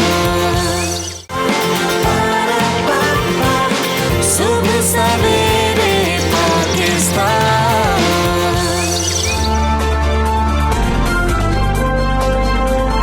वेलकम बैक, सुबह सवेरे पाकिस्तान आप देख रहे हैं। और अभी हम आपके साथ शेयर करने जा रहे हैं एक ऐसी स्टोरी के जो हम दोनों के दिल के बहुत करीब है, बड़ी अच्छी लगी हम दोनों को। कराची पुलिस ने कैंसर के मर्ज़ में मुब्तला एक मासूम बच्चे की पुलिस अफसर बनने की ख्वाहिश को पूरा कर दिया। और कराची पुलिस ऑफिस में समाजी तंजीम मेक अ विश फाउंडेशन की दरख्वास्त पर सादा और पुरवकार तकरीब का एहतमाम किया गया। एडिशनल IG कराची पुलिस ने 14 साला मोहम्मद हसनैन की ख्वाहिश को पूरा करते हुए असिस्टेंट सुपरिटेंडेंट ऑफ पुलिस का रैंक लगाया। और एएसपी हसनैन ने स्ट्रीट क्राइम की वारदात को भी नाकाम बनाया और 2 मुलजमान को गिरफ्तार भी किया है। तो एएसपी साहब हमारे साथ ही मौजूद हैं, उनसे बात कर लेते हैं। अस्सलाम वालेकुम एएसपी साहब, कैसे हैं आप? हसनैन खैरियत से हैं? तबीयत कैसी है और कितनी खुशी हुई एएसपी बन के ख्वाब पूरा हुआ? अस्सलाम वालेकुम, मेरा नाम मोहम्मद हसनैन है। मैं आज बहुत खुश हूँ कि मैं एक पुलिस ऑफिसर बना। ठीक है, अच्छा ये बताइएगा कि यूनिफॉर्म पहनने की ख्वाहिश थी, पुलिस मुजरिमों को पकड़ने की ख्वाहिश थी, सलूट आपको वो करने की ख्वाहिश थी या सलूट आपको हो इसकी ख्वाहिश थी? कितनी ख्वाहिशें इकट्ठी पूरी हुई हैं? मेरी ख्वाहिश ये थी कि एक मैं पुलिस ऑफिसर बनूं और अपने मुल्क पाकिस्तान की खिदमत करूं। पुलिस बहुत अच्छा काम करती है, चोरों, गुंडों, डकैतों को पकड़ती है। मेरे दिल में भी ख्वाहिश है कि मैं भी एक पुलिस ऑफिसर बनूं और अपने मुल्क पाकिस्तान की खिदमत करूं। अभी कुछ दिन पहले कश्मीर में भी पुलिस ने बुरे लोगों को पकड़कर बहुत अच्छा काम किया। इससे मेरे दिल में और भी खुशी हुई कि मैं भी एक पुलिस ऑफिसर बनूं और अपने मुल्क पाकिस्तान की खिदमत करूं। बिल्कुल ठीक है। हसनैन, हमें ये बताएं कि आपने भी एक जो है ना स्ट्रीट क्राइम की वारदात नाकाम बनाई है, हमें ये पता लगा था, कैसे आपने वारदात नाकाम बनाई है, 2 लोगों को गिरफ्तार भी करवाया, वो ज़रा हमारे साथ शेयर करें, क्या स्टोरी है? अभी जब मैं गए थे कि मोहम्मद गुलाम आईजी ने, मैं वहाँ पे गया तो उन्होंने मुझे 2 बैच पहनाए और मुझे एसपी बनाया। मुझे फ़ौरन से वहाँ पे कॉल आई कि यहाँ पे चोरी होने वाली है। मैं फ़ौरन से अपनी टीम को वहाँ लेके पहुँचा और उन चोरों को पकड़ लिया। मैंने उनसे पूछा कि आप ये चोरी क्यों करते हो? उन्होंने कहा कि मैं अपने घर वालों के लिए चोरी करता हूँ। तो मैंने कहा अपने घर वालों के लिए, पैसों के लिए लोगों की जान लोगे, लोगों की जानों से खेलोगे? मैंने उनको फ़ौरन से पकड़ कर जेल में डाल दिया। अच्छा जी, अच्छा ये बताइएगा कि ये कब से ख्वाहिश मोहम्मद हसनैन की है और अभी उम्र कितनी है आपकी, और ये जो आगे क्या प्लान है? मतलब ये अगर CSS देना है, ASP बनना है, हाँ, उसके लिए जो मराहिल है वो सारे तय करने हैं। मेरी उम्र 14 साल है। मेरी आगे का प्लान है कि मैं अगर ज़िंदा रहा और मेरी तबीयत ठीक हो गई, मैं इस कैंसर से अगर फाइट लड़ गया और मैं पूरा ठीक हो गया, तो मैं पढ़ाई लिखाई अच्छी करके एक बड़ा पुलिस ऑफिसर बनूंगा। इंशाल्लाह आप बिल्कुल ठीक रहेंगे, अल्लाह आपको सेहत देगा। जो आपका अज़्म है, जो आपका हौसला है, वो दीदनी है हम सब के लिए। और आपने जो 2 क्रिमिनल्स पकड़े हैं, मुझे तो उनका बताएं कि आपने फिर उनके साथ किया क्या है? उनको जेल भेज दिया आपने? फिर उसके बाद हम लोग वहाँ पे गए, उन्होंने मुझे मैं वहाँ पे गया तो उन्होंने मुझे 2 बैच पहनाया और मेडल की ट्रॉफी दी और सर्टिफिकेट दिया। उसके बाद फिर मैं घर आ गया और मेरे वहाँ पे दोस्त इंतज़ार कर रहे थे। मैं जैसे गाड़ी से उतरा तो उन्होंने, मेरे दोस्तों ने मुझे सलूट मारा और मुझसे सलाम किया। तो मेरे दिल में और भी खुशी हुई कि वाकई मैं एक पुलिस ऑफिसर बना हूँ तो अपने मुल्क पाकिस्तान की खिदमत करूँगा। अच्छा हसनैन, आप इतने माशाल्लाह बहादुर बच्चे हो, इतने बहादुर बच्चे हो कि उतने बहादुर तो हम में से कोई भी शायद नहीं है। जितना आप बड़े दिल से, हौसले से चीज़ों को फेस भी कर रहे हो और लड़ भी रहे हो, जैसे आपने खुद कहा कैंसर जैसे मर्ज से, ये बहुत सारे लोगों के लिए बहुत मोटिवेशन है। कोई बताओ तो सही हमें कि हमारे अंदर इतनी हिम्मत कैसे आए कि हम भी आप जैसे बहादुर हो जाएं और हम भी आपकी तरह अच्छे अच्छे ख्वाब और प्लान्स और ड्रीम्स रखें और उनको हासिल करने की कोशिश भी करें। अभी जब मैं छोटा था कि मेरे घर के सामने चोरों ने एक आदमी को पकड़ लिया था, तो चोरों ने एक आदमी को पकड़ा, उससे सारे पैसे छीन लिए। तो दूसरे लोगों ने पुलिस को इतला दी तो पुलिस ने अपनी जान पर खेलकर चोरों को पकड़ लिया। उससे मेरे दिल में और भी जज्बा हुआ कि मैं भी एक पुलिस ऑफिसर बनूं और अपने मुल्क पाकिस्तान की खिदमत करूं। अभी कुछ दिन पहले कश्मीर में भी पुलिस ने बुरे लोगों को पकड़कर अच्छा काम किया।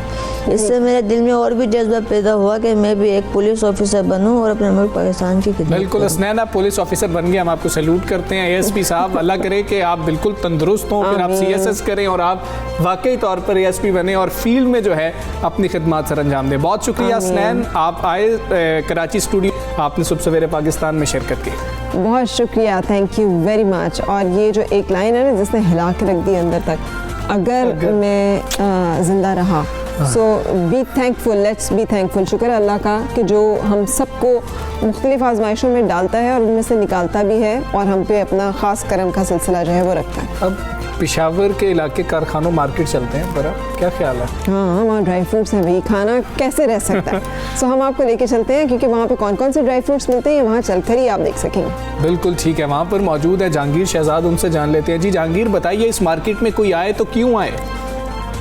इस वक्त मैं जो है तबाद कारखानों मार्केट में मौजूद हूँ। यहाँ पर तो दूसरी बहुत ज़्यादा चीज़ें फ़रोख्त होती हैं, लेकिन आज ऐसी एक जहाँ पे नायाब दुकान है, ड्राई फ्रूट यहाँ पे फ़रोख्त होता है। और यहाँ पर अखरोट की बताया गया ऐसी किस्म है जो ऑस्ट्रेलिया से है और उसका चॉकलेट का जायका है। खुबानी है, लंबी खुबानी है, ये काबुलकियाती अफगानिस्तान की, ये बर्फ़ में सूख जाती है। इसका जायका बहुत ही बेहतरीन किस्म का जायका है। ये एक मेरे पास नई प्रोडक्ट है।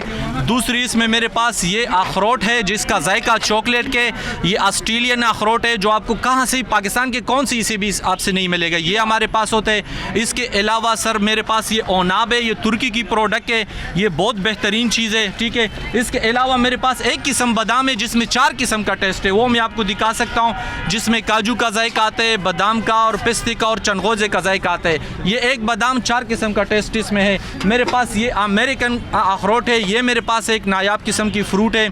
इसमें सर मेरे पास मिस्र की अंजीर आई है, ये मेरे पास है। इसके अलावा मेरे पास खुशक मैंगो, खुशक माल्टे और खुशक सेब और जो भी ताज़ा फ्रूट है उसमें ड्राई भी इंशाल्लाह मेरे पास मिलेगी। यहाँ पर जो ऐसी जो ड्राई फ्रूट हैं जो शायद मैंने भी नहीं देखी, जिस तरह जो ये बता रहे हैं, और इनका यही कहना है कि अगर जो है ये ड्राई फ्रूट जो है ये ख़राब हो या इसमें नुक्स हो तो इसको हम वापस करने की भी गारंटी हमारे पास है।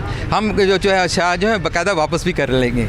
जी वाह जी वाह, वाकई तुर्की के ओनाब और मिस्र की अंजीर और अमेरिका के